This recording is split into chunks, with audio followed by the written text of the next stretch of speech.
লন্ডনে একটি বড়সড় সমাবেশের প্রস্তুতি নিচ্ছে। আগামী ৮ ডিসেম্বর সেই সমাবেশ হবে, যেখানে হাজারো নেতাকর্মীর উপস্থিতির চেষ্টা চলছে। অনুষ্ঠানের আয়োজক যুক্তরাজ্য আওয়ামী লীগ। শেখ হাসিনাকে প্রধানমন্ত্রী দাবি করে তারা ওই আয়োজনের একটি পোস্টার করেছে, যেখানে প্রধান অতিথি হিসেবে হাসিনা বক্তব্য রাখবেন বলে প্রচার চালাচ্ছে। এটা এলাকাবাসী জানে, আপনারাও জানেন হয়তোবা, কিন্তু দিতে হচ্ছে চাঁদাবাজি চলছে মাঠ পর্যায়ে, এটা কোনো অস্বীকার করার উপায় নাই। এবং আওয়ামী লীগের লোকদের চলছে, এবং সেখানে আওয়ামী লীগের মধ্যে হিন্দু আছে, মুসলমানও আছে, তারাও আছে, সবই হচ্ছে, যাদেরকে একটু ভিডিও পাওয়া যাচ্ছে। ওয়ালাইকুম দর্শক, ব্রেকিং নিউজ। এইবার যুক্তরাজ্যে বক্তব্য রাখলেন সাবেক প্রধানমন্ত্রী শেখ হাসিনা। সেই বিষয় নিয়ে একটা বিস্তারিত ভিডিও থাকছে আজকে এই ভিডিওতে। এবং হ্যাঁ, এদিকে সাংবাদিক মাসুদ কামাল তিনি কিছু আওয়ামী লীগের ফ্যান ফলোয়ার এবং আরও দেশের মানুষের কিছু কথা তুলে ধরেছেন, এবং সেইখানে আওয়ামী লীগ সম্পর্কে কিছু চাঞ্চল্যকর তথ্য আসলো, যেগুলো দেখার পর আপনাদের চোখ কপালে উঠতে বাধ্যই হবে। কথা বেশি পারবো না, চলেন স্ক্রিনে সেখানে কি বলছেন সাংবাদিক মাসুদ কামাল আমরা দেখে আসি। কিন্তু এবার একদিনের মাথায় আবার এসে আপনাদের সামনে এই বিষয়টা নিয়ে আলোচনায় বসলাম। এর কারণ হলো একটাই, যে আগের অনুষ্ঠানে আমি দর্শকদের কাছে অনুরোধ করেছিলাম যে তারা যেন সবাই জানান যে তাদের এলাকায় কোনো সাম্প্রদায়িক সংঘাত ঘটছে কিনা, সংখ্যালঘু নির্যাতন হচ্ছে কিনা, হিন্দুদের কোনো মন্দির মসজিদের উপর আক্রমণ হচ্ছে কিনা, এটা আমি একটু জানতে চাই। আমার কিছু বন্ধু বান্ধবকে আমি জিজ্ঞাসা করেছিলাম, তারা বলেছিল তারা এই ধরনের কোনো খবর পাচ্ছে না। কিন্তু তাহলে তার বাইরেও তো থাকতে পারে, অথবা তারা হয়তো পাঠিয়েছে সংবাদপত্রগুলো অথবা মিডিয়াগুলো নিজেরাই সেন্সর করেছে, তেমন ঘটনাও তো ঘটতে পারে। এই জন্যই আমার জানতে চাওয়া। আর পাশাপাশি আমি আরেকটা কথা বলেছিলাম যে জাতীয় ঐক্যের জন্য ডক্টর ইউনূসের সরকার যে রাজনৈতিক দলগুলো ডেকেছে, সেখানে আওয়ামী লীগকে ডাকা হয়নি, এটা নিয়ে আমার কিছু প্রশ্ন ছিল। সেই প্রসঙ্গেও কিছু মন্তব্য আমি পেয়েছি। তো ভাবলাম এগুলো নিয়ে আমরা আরেকটা দর্শকের কথা অনুষ্ঠান আয়োজন করি, সেটাই আমি করেছি। এখন আমি চটপট কিছু মন্তব্যগুলো পড়ে নেই, তারপরে আমরা মূল আলোচনায় যাব। যেমন সঞ্চিতা লুবনা তিনি লিখেছেন, আপনি কমেন্ট নিয়ে যে পর্বটা করবেন, দয়া করে মাসুদ ভাই একটু উন্নত মানের কমেন্টগুলো নিয়ে পর্বটি করবেন। অতি সাধু মানুষের কমেন্ট পড়বেন না। সোশ্যাল মিডিয়া হচ্ছে নিজেকে সাধু প্রমাণ করার জন্য একটা সস্তা মাধ্যম। আপনি নিজেও এই ব্যাপারটার সাথে পরিচিত। তা আমি আসলে বুঝতে পারছিলাম না সাধু মানুষের কমেন্ট কোনটা আর অসাধু মানুষের কমেন্ট কোনটা, তো আমার কাছে ক্লিয়ার না। এবং মানুষ নিজেকে সাধু প্রমাণ করার চেষ্টা এখানে কেন করবে? তাও করতে পারে, আমি যাই না, তবে আমি নিজেকে সাধু প্রমাণ কিন্তু করতে চাই না। আমি যা তাই আমি বলতে চাই। এবং আমার যে কমেন্টগুলো আসে, সেখানে যে নেগেটিভ কমেন্টগুলো আসে আমার সম্পর্কে, আমি কিন্তু সেগুলোও পড়ি, অবলীলায় পড়ি, না পড়লেও পারতাম, কিন্তু আমি পড়ি। যাই হোক, তবে আপনার কমেন্টেই পড়লাম, এটা দিয়ে শুরু করলাম। আপনি বলুন আপনি বলুন দেখুন আজকে যে আমাদের কমেন্টগুলো সাধু না অসাধু। মানস বণিক লিখেছেন, চিন্ময় প্রভুকে গায়ের জোরে জেলে ভরে রাখাকে অসাম্প্রদায়িক বাংলাদেশের উদাহরণ। এতদিন মানুষ বলেছিল শেখ হাসিনা খারাপ, হ্যানত্যান, এখন বাংলাদেশের মানুষ বুঝতে পেরেছেন সাজানো একটা দেশকে উগ্রবাদীরা 5 আগস্টের পরে শেষ করে দিয়েছে পরিকল্পনা মাফিক। যোগ, এটা মানস বণিক সাহেবের অপিনিয়ন, আপনারা শুনলেন। শিশির হালদার লিখেছেন, গত 3 তারিখ সুনামগঞ্জে হিন্দুদের উপর নির্যাতনের নিউজ কোনো বাংলাদেশি মিডিয়া প্রচার করেনি। একদিন পর 4 তারিখ বিবিসি বাংলা ও DW বাংলা এ নিউজ প্রচার করেছে। বাংলাদেশি মিডিয়া প্রচার করেনি বলে কি এই নিউজ মিথ্যা হয়ে যাবে? না ভাই, এটা মিথ্যা হবে না। আপনি খুব গুরুত্বপূর্ণ একটা কাজ করেছেন, বিষয়টা আমাদেরকে জানিয়ে আমরা জানলাম এবং প্রচার করলাম। সুনামগঞ্জের ঘটনা নিয়ে আরও একটা মন্তব্য এসেছে। যেমন ধরেন স্বর্ণলতা লিখেছেন, একদিকে শান্তির কথা বলেন, অন্যদিকে ধ্বংস চালান। যেমন গতকাল সুনামগঞ্জ যেই ঘটনা ঘটলো, সেটা তো বাংলার কোনো মিডিয়া প্রকাশ করলো না। এখনো সময় আছে, সত্যিটা করে প্রকাশ করেন। যাই হোক, আমরা তো প্রকাশ করলাম।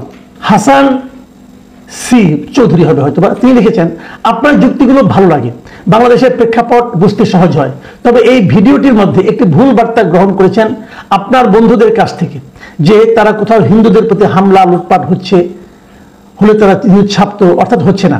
আর আমি বলছি, আমি যশোর মনিরামপুর থেকে বলছি, এখানে এসে আপনি নিজেই খবর নিন কি হচ্ছে। প্রতিটা হিন্দু পরিবার জানমাল নিয়ে প্রতিটা রাত আতঙ্কে কাটাচ্ছে। লক্ষ লক্ষ টাকা দিয়ে তারা বাসস্থান টিকিয়ে রাখছেন, অনেকে এদেশ ছেড়েছেন, অনেকের গরু নিয়ে গেছে দুর্বৃত্তরা। এসব খবর কেউ ছাপানোর সাহসে পাবে না। যাই হোক, আপনাকে সত্য প্রকাশের জন্য অনুরোধ জানাবো, বাংলাদেশ ভালো নেই। ওনার এই যে কথাটা, এই কথাটা কিন্তু গুরুত্বপূর্ণ। আমি এটা জেনেছি অনেক জায়গায় কিন্তু এরকম মানুষকে ব্যবসা করতে যেয়ে, বাড়িতে থাকতে যেয়ে বিভিন্ন জনকে, পাওয়ারফুল লোকজনকে চাঁদা দিতে হচ্ছে। কিন্তু এটা কেবল হিন্দু বলেই হচ্ছে তা কিন্তু নয়, এটাও আপনাকে মানতে হবে। অনেক আওয়ামী লীগের লোকজনকে আমি জেনেছি, তাদেরকে কিন্তু এই ধরনের চাঁদা দিতে হচ্ছে। কারা নিচ্ছে এটা এলাকাবাসী জানে, আপনারাও জানেন হয়তোবা, কিন্তু দিতে হচ্ছে চাঁদাবাজি চলছে মাঠ পর্যায়ে, এটা কোনো অস্বীকার করার উপায় নাই। এবং আওয়ামী লীগের লোকদের চলছে, এবং সেখানে আওয়ামী লীগের মধ্যে হিন্দু আছে, মুসলমানও আছে, তারাও আছে, সবই হচ্ছে। যাদেরকে একটু নিরীহ পাওয়া যাচ্ছে, যারা এই প্রতিবাদ করার সাহস কম পাচ্ছে এই সময়, তাদের উপরে কিন্তু চাঁদাবাজিটা চলছে, এটা সত্য। আমি জনাব হাসান চৌধুরী সাহেবকে ধন্যবাদ জানাচ্ছি। রাজেশ দত্ত লিখেছেন, জনাব মাসুদ কামাল ভাই, আমি জানি না আপনি আমার কমেন্ট পড়বেন কিনা, পড়লাম, বুঝতে পারছেন। আমি অবাক আপনার মন্তব্যে। আপনি বললেন দেশের কোথাও সংখ্যালঘু নির্যাতন হচ্ছে না। ভাই, আপনার মতো একজন মানুষ যখন এসব কথা বলে তখন অবাক ও কষ্ট লাগে। চট্টগ্রামে নীরবে খোঁজ নেন, সুনামগঞ্জে খোঁজ নিন, রংপুরে খোঁজ নিন, খুলনায় খোঁজ নিন, ঠাকুরগাঁও খোঁজ নিন, নরসিংদীর শিবপুরে খোঁজ নিন, কিশোরগঞ্জের ভৈরব, ইটনা ও কুলিয়ারচর উপজেলায় খোঁজ নিন, এরকম আরো অনেক আছে। ভাই, আপনারা সংখ্যালঘুর পাশে দাঁড়ান, সত্যটা তুলে ধরুন প্লিজ। বর্তমান মিডিয়ায় বিশ্বাস করবেন না। ধন্যবাদ, ভালো থাকবেন। জনাব রাজেশ দত্ত, আপনি যে কথাটা বলেছেন, আমার মনে হয় যে আপনি যে জায়গাগুলোর নাম বললেন, আমি কিছু কিছু জায়গায় আমার মতো করে খোঁজ নিয়েছি। খোঁজ ঠিক হয়েছে কিনা বলতে পারবো না, তবে যতটুকু পেয়েছি ততটুকু আপনাদের সঙ্গে শেয়ার করেছি। আপনিও যা জানেন সেটা আমাদের সঙ্গে শেয়ার করলেন, এবং আমার মনে হয় অনেক দর্শকে শেয়ার করেছেন, সেগুলো আপনি একটু করে পড়বো। যেমন আপনি বললেন রংপুরের কথা, আপনি জাস্ট দেখুন আমাদের পরের মন্তব্যটা কি এসেছে। পরের মন্তব্যটা মোহাম্মদ রাসেল লিখেছেন, আমাদের রংপুর বিভাগে অনেক হিন্দু, কই কোথাও এমন ঘটনা ঘটে নাই। এখন আমি তো রাসেলের কথা বিশ্বাস করবো না, নাকি আমি রাজেশ দত্তের কথা বিশ্বাস করবো? এই ধরনের কিন্তু বিভ্রান্তি আছে, আমি জানি না কোনটা সত্য কোনটা মিথ্যা। তো এরকম আলোচনাগুলো হওয়া দরকার, তথ্যগুলি আসা দরকার, অভিযোগগুলি আসা দরকার। আমি আপনাদেরকে রিকোয়েস্ট করবো, আপনারা আরো যদি কিছু থাকে আমাকে জানান, টু দ্য পয়েন্টে জানান, আমি নিশ্চয়ই আমার এই মাধ্যমে প্রচার করব। যেমন শাহিন আক্তার লিখেছেন, আওয়ামী লীগ থাকতে তো এই ধরনের কোনো সমস্যাই হয় নাই, আর আমি যেখানে আছি পুরো সিলেট বিভাগে কোনো সাম্প্রদায়িক সমস্যাই নাই, এগুলো সব গুজব। এখন শাহিন আক্তার বলছেন যে পুরো সিলেট বিভাগে নাকি কোনো সাম্প্রদায়িক সমস্যা নাই। ঠিক আছে, আপনি পরে মন্তব্যে যাই। আমজাদ রাজা লিখেছেন, আমাদের এলাকায় আমার জন্মের পর থেকে দেখি নাই হিন্দু সম্প্রদায়ের উপর হামলা হতে, সবাই মিলেমিশে এলাকায় বসবাস করছি। মিস্টার আমজাদ রাজা, আপনাকে অনুরোধ করবো, আপনি কোন জায়গা থেকে লিখছেন সেটা কিন্তু বলেন নাই। ওটা বললে আমাদের জন্য, আমাদের দর্শকদের জন্য একটু বোঝা সহজ হতো। RSR বোধহয় শব্দ নাম আমি জানি না, আমাদের এলাকায় কোনো সাম্প্রদায়িক দাঙ্গা নেই, শেরপুর থেকে বলছি। উনি শেরপুরের কথা বলছেন, তবে এটা কোন শেরপুর, শেরপুর জেলা নাকি বগুড়ার শেরপুর, এটা আমার কাছে ক্লিয়ার না। সাখাওয়াত সবুজ লিখেছেন, দেশের কোথাও সংখ্যালঘুদের উপর অন্যায় করা হয়েছে, শত চেষ্টা করেও এরকম সত্য খবর পাইনি। সাখাওয়াত সবুজ সাহেব কিন্তু কোনো খবর পাননি। শাহিনুর আক্তার লিখেছেন, সারা ব্রাহ্মণবাড়িয়ায় নেই। উনি বলছেন যে ব্রাহ্মণবাড়িয়াতেও কোনো ধরনের সাম্প্রদায়িক দাঙ্গা নেই। রাশেদুল ইসলাম লিখেছেন, আমার স্কুলের হেড টিচার হিন্দু, দিনাজপুর সাধারণত হিন্দুদের আধিক্য বেশি, পারতপক্ষে এখানে সম্প্রীতির কোনো ঘাটতি নেই, সবাই সমন্বয় করে স্বাভাবিকভাবেই যেভাবে থাকা যায়, এমনকি আগস্ট পূর্ব মুহূর্ত থেকে অনেক ভালো আছি। বাদুল খান লিখেছেন, এই মন্তব্যটা এই জাতীয় ঐক্য নিয়ে যে আলোচনাগুলো হচ্ছে, আজকে ইউনূস সাহেব ডেকেছিলেন বিভিন্ন পলিটিক্যাল পার্টিকে, সেই বিষয়ে তিনি লিখেছেন, বাস্তবতা কি আপনি ভালো জানেন, আওয়ামী লীগের সময় বিএনপি ও জামাত ছাড়া ঐক্য তৈরি করে ফেলত, ঠিক এখন আওয়ামী লীগ ও জাতীয় পার্টি ছাড়া ঐক্য কিভাবে ঐক্য হয়? একই কথা কিন্তু আমরা দেখেছি, হ্যাঁ, যে আওয়ামী লীগের আমলে জামাত আর বিএনপিকে ডাকা হতো না, কিন্তু ঐক্য হয়ে যেত। বাপ্পি সরকার লিখেছেন, আপনি বলেন আওয়ামী লীগ সহ 14 দল ও জাতীয় পার্টি নেই, এক কথায় 60% ভোট বা সমর্থন বাদ দিয়ে শুধু স্বাধীনতার বিপক্ষের ঐক্য, জোটেরা ঐক্য হচ্ছে, নয় কি? লোকমান মোহাম্মদ লিখেছেন, সব দলকে ডাকা হয়েছে, আওয়ামী লীগকে ডাকা হয়নি, জাতীয় পার্টিকে ডাকা হয়নি, কেন? মোহাম্মদ এরশাদুল হক লিখেছেন, জাতীয় পার্টি কি বাংলাদেশের বাহিরের দল, তাদেরকে ডাকা হয়নি, কেন? রিয়াজ আহমেদ লিখেছেন, দেশের যত সমস্যা হচ্ছে তত আওয়ামী লীগ করাইতেছে, তাহলে তাদেরকে ডাকবে কেন?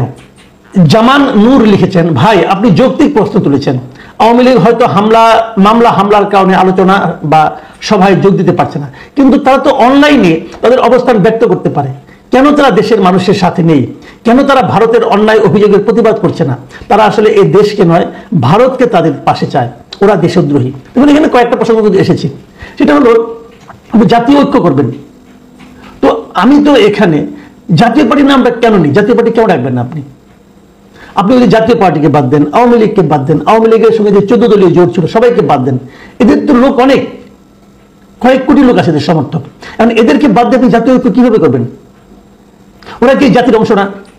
এটা কিন্তু খুব ইম্পর্টেন্ট।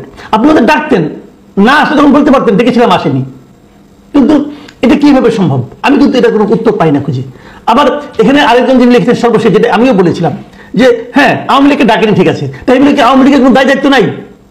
এদেশের শান্তির জন্য, দেশের মানুষের জন্য কি আওয়ামী লীগের কোনো দায় দায়িত্ব নাই? তারা তো সেই দায়িত্ব পালন করতে পারতো। তারা তো তাদের সাংবাদিক মাসুদ কামালের এই সম্পূর্ণ ভিডিওটি আপনারা দেখেছেন এবং সেইখানে সবারই কিন্তু মতামত নেওয়া হয়েছে এবং সেখানে অনেক যৌক্তিক কিছু কথা তুলে ধরা হয়েছে এবং এই প্রসঙ্গে কার কি মত এবং আওয়ামী লীগ বলেন, নির্বাচন বলেন, সামনে কি করবে বিএনপি, সব কিছু নিয়ে ইতিমধ্যেই মানে জনগণের কথাই তিনি এখানে তুলে ধরেছেন। আশা করছি সেই ভিডিও সম্পর্কে আপনাদের মতামত কমেন্টে লিখবেন এবং হ্যাঁ, যদি আপনারা চান তাহলে আমরাও আপনাদের মতামত নিয়ে একটা এপিসোড তৈরি করতে পারি, তো অবশ্যই সেটা জানাতে ভুলবেন না। ভালো থাকবেন, ভিডিওটি শেয়ার করে দিবেন, ভিডিওটি লাইক করে দিবেন।